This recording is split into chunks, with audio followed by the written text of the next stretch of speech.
Welcome to the Slop Farm. Enjoy the video.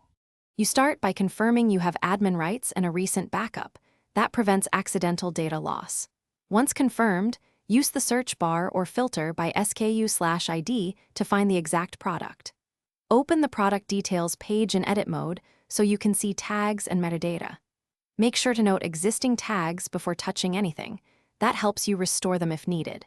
Now move to the tags section visible on the edit screen to begin removal. Once you're in the tags field, click to reveal all assigned tags and type to filter if there are many. Select the tag you want removed and hit delete or backspace. Some systems require an X-click or uncheck action instead. After removal, preview the product or save a draft so you can confirm no other fields changed. If the platform supports bulk tag rules, check for automation that might reapply it, and disable that rule before finalizing.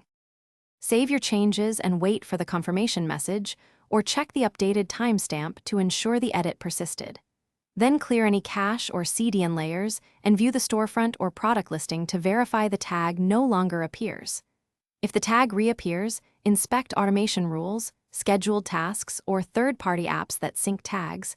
Also review audit logs to see what re-added it.